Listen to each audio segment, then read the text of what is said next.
Uno de los temas básicos en cualquier curso de electricidad y magnetismo es el aprender a resolver circuitos de corriente directa utilizando las leyes de Kirchhoff. Este conjunto de ecuaciones que nos sirve para analizar estos circuitos de corriente directa. Un circuito de corriente directa es, por ejemplo, este que te presento aquí, donde tenemos resistencias, fuentes de voltaje y corrientes. Aquí yo ya previamente les he dado nombre. Tenemos R1, R2, R3, estas son las resistencias.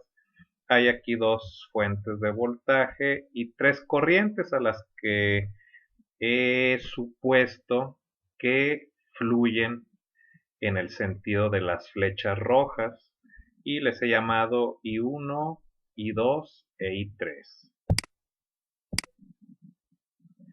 Ahora voy a mostrarte una resolución de manera general. No voy a utilizar valores específicos, pero te voy a mostrar cuál es el análisis algebraico que hay que hacer de este circuito.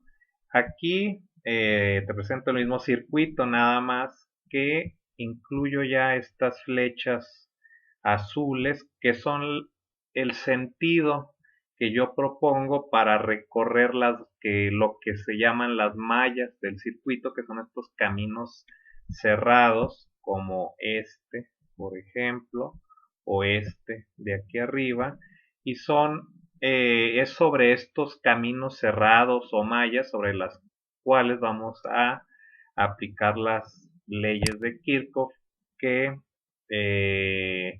nos llevan a utilizar dos ecuaciones, ¿sí? Dos ecuaciones principales que, bueno, se pueden ir convirtiendo en más ecuaciones de acuerdo al número de mallas que estemos analizando. Siempre la primera ecuación que conviene utilizar es la ecuación de corrientes, que aquí he llamado ecuación 1, y que es, en este caso nos dice que la corriente I1 debe ser la suma de las otras dos corrientes. Esto por conservación de la carga eléctrica. Ahora, la segunda ley de Kirchhoff, si recuerdan, nos habla de una conservación de los voltajes, de una sumatoria de voltajes alrededor de esta malla que debe ser siempre igual a 0. Aquí la ecuación 2 y la ecuación 3 representan pues esta suma de voltajes para la malla de aquí arriba y para la malla de abajo. Los signos, pues ahí estoy siguiendo la convención de signos que nos dice que si una batería la recorremos de menos a más, la vamos a considerar positiva en la ecuación. Si una resistencia, o mejor dicho un resistor, lo recorremos en el sentido de la corriente, entonces consideramos esto como una caída de potencial o un voltaje negativo, como aquí. Y si recorremos el resistor en sentido opuesto a la corriente, como en este caso si vamos de izquierda a derecha, entonces vamos a considerar que pasamos a un potencial más grande, es decir, consideramos una diferencia de potencial positiva, que lo podemos escribir de esta manera como un voltaje positivo en la ecuación. Recuerda que I por R estamos utilizando aquí la ley de Ohm.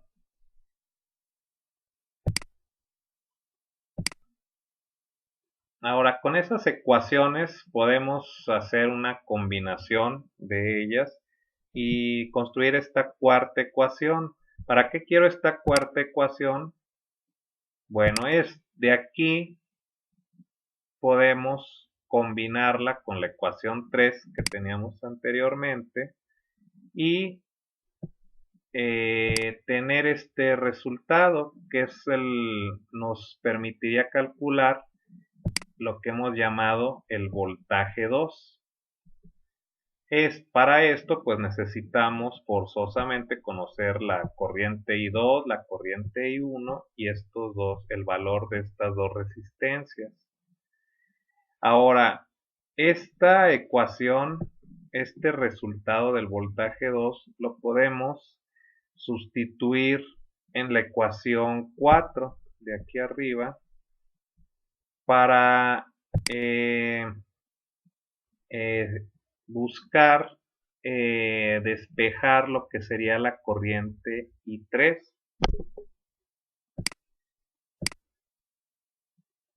Aquí está ya esta ecuación ya con la sustitución y tenemos este resultado para I3. Aquí tenemos todavía o podemos en base a el número de mallas del que podemos disponer, todavía sustituir esa resistencia 1 por su equivalente en cuanto a voltajes y corrientes. Para eso, lo que podemos hacer es utilizar la malla exterior al circuito, es decir, irnos por todo el perímetro de afuera y construir para la malla externa esta ecuación en base a la segunda ley de Kirchhoff. Y fíjense que R1 se puede escribir de esta manera en función de estas dos corrientes, de la resistencia 3 y del voltaje 1. Ahora, sustituyéndolo en la ecuación para I3,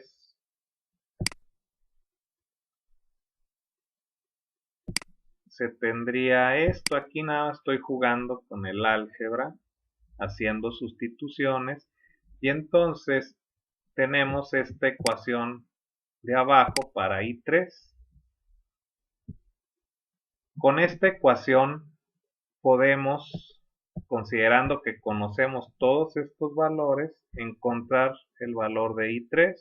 Así que ya podemos saber cuánto vale I3 y cuánto vale el voltaje 2 en base al voltaje 1, la corriente 2, la resistencia 3 y la corriente 2.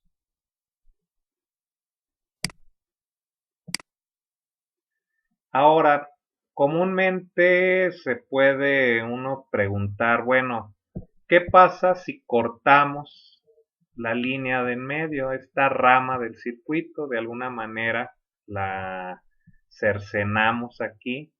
¿Cuál será ahora la corriente aquí afuera? Si te fijas, pues la corriente, solo quedaría una sola corriente, ya que aquí, al no haber continuidad, pues no va a fluir ninguna corriente eléctrica. Esto pues simplifica mucho el análisis del circuito. Esto lo podemos ver como que ya es otro circuito y resulta una sola ecuación de la cual se puede calcular la corriente considerando que conocemos este voltaje 1, la resistencia 1 y la resistencia 3. Sí, entonces este es un análisis general del circuito.